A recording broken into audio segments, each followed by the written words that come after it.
住又畫返啲熊貓嘅白色啦。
呢啲位咧可以參差咁，就突顯咗佢係有啲毛喺度。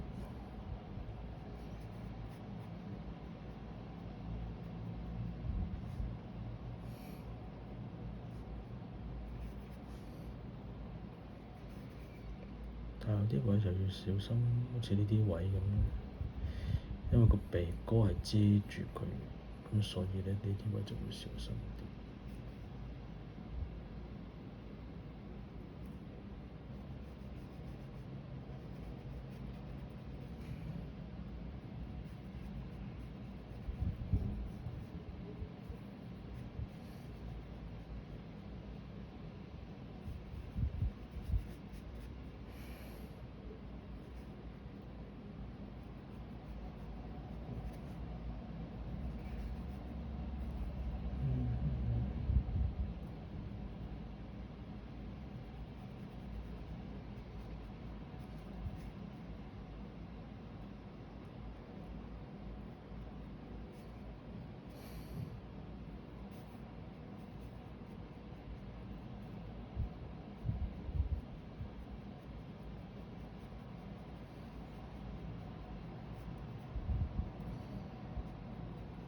咁畫大熊貓要留意就係佢白咧，佢又唔係話完全好白；黑咧又唔係完全好黑，佢係黑得嚟咧，又有啲灰色嘅陰暗位；白得嚟咧，佢又唔係話完全成隻都白得晒。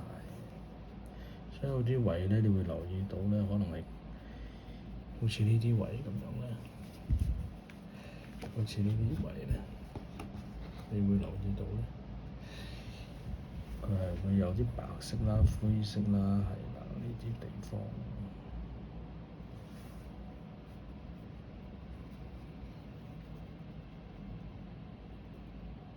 同樣啦，呢度可以參差下。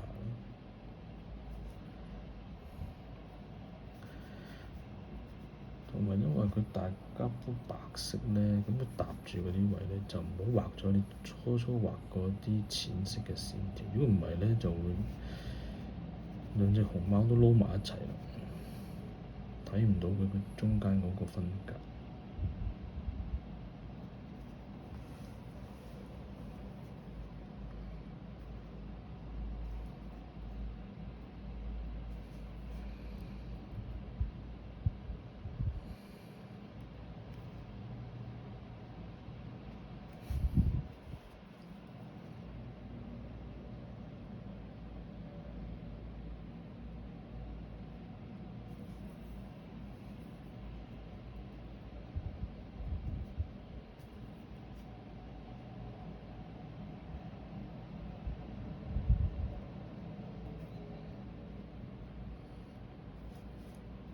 咁如果畫完之後覺得話佢都係好似太白喎咁樣咧，咁大家可以一陣再畫返啲淺色嘅墨水。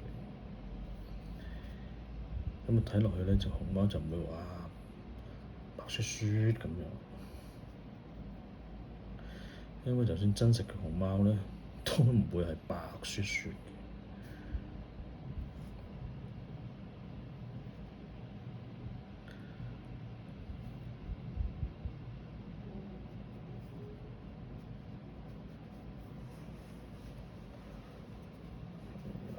啲位，好似呢啲位可以白可以灰，可以白可以灰。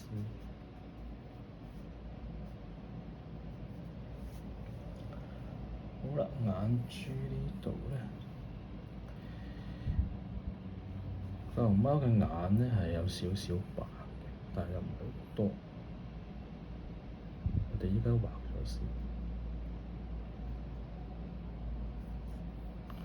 我哋應該畫嗰啲白色先，即係可能佢會補翻啲淡墨水。有啲畫家咧鍾意全隻眼珠都黑色嘅，其實都冇乜所謂。但係我呢隻咧，我想畫翻個眼珠嘅。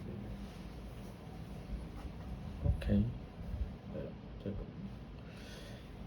OK，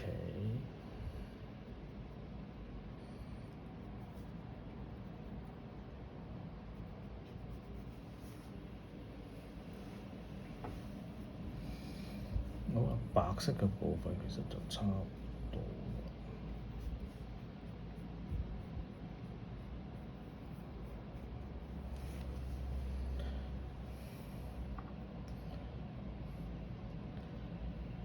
跟住咧，我哋可以用翻啲好淡嘅墨水，好淡就得㗎啦，係啦，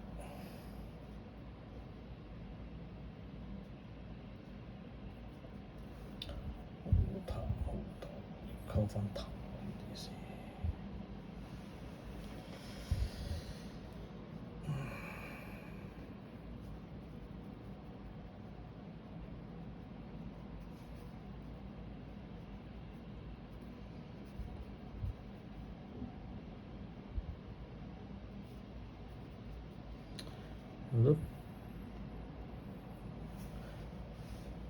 有啲朋友第一次畫大熊貓就話：我好似白又好似白得滯，黑又好似黑得滯，冇錯。呢個就要慢慢去掌握。究竟邊啲位，譬如呢啲陰暗位咧，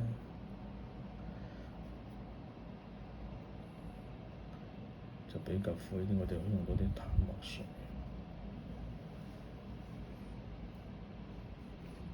好啦，嗱呢啲位就係頭先我所講，佢又唔係好白，我哋可以畫翻淡墨水，游翻上去。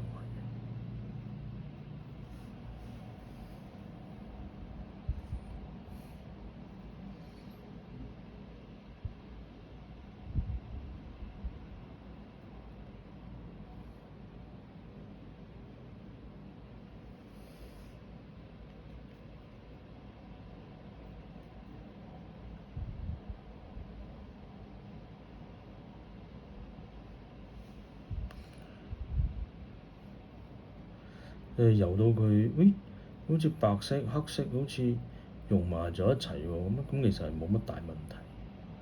咁有時個效果可能仲好啲啲，因為我哋就係想佢有少少融埋一齊嘅感覺。因為頭先我講啦，佢白又唔係白得晒，黑又唔係黑得晒，我就係想佢有啲融融、灰灰暗暗嗰種感覺咧，就喺呢啲位度咧就啱啦。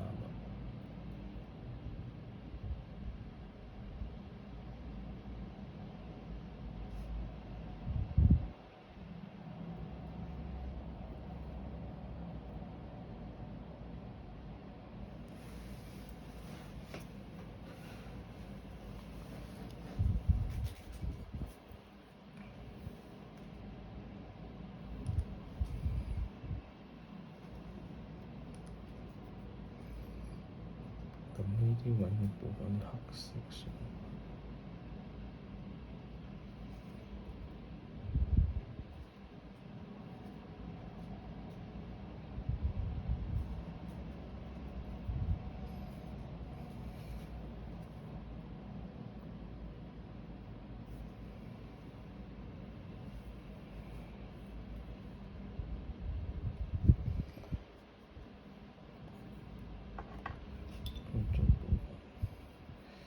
因為呢個大熊貓下面隻小熊貓嗰個腮嚟，咁所以呢度我就補翻個樣，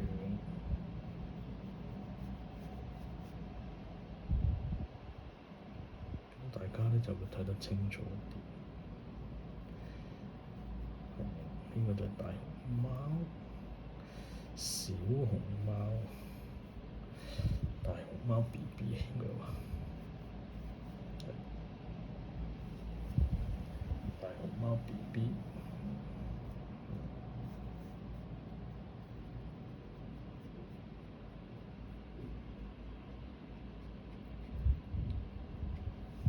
係啦，我畫翻佢腮嗰個位。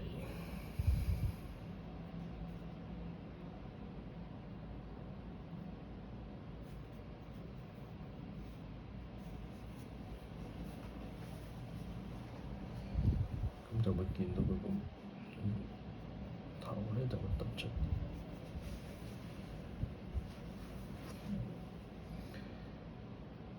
呢隻眼好似可能單咗，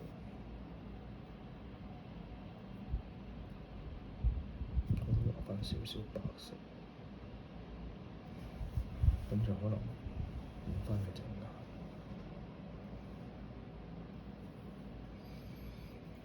好啦，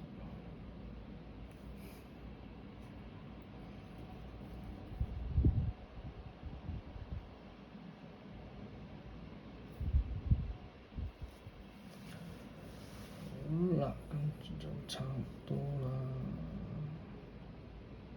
大熊貓佢咁呢啲位咧可以補翻啲嘅，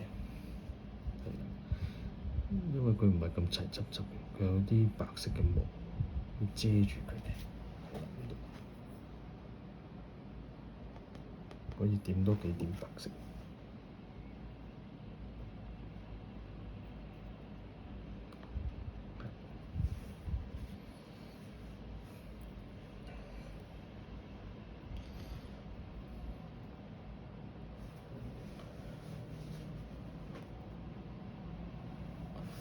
係啦，咁就差唔多啦。如果你嫌掛呢種會唔會太過單調啊，淨係黑色咧，我哋不妨咧都係可以掃少少白色上去，個畫面睇落去咧。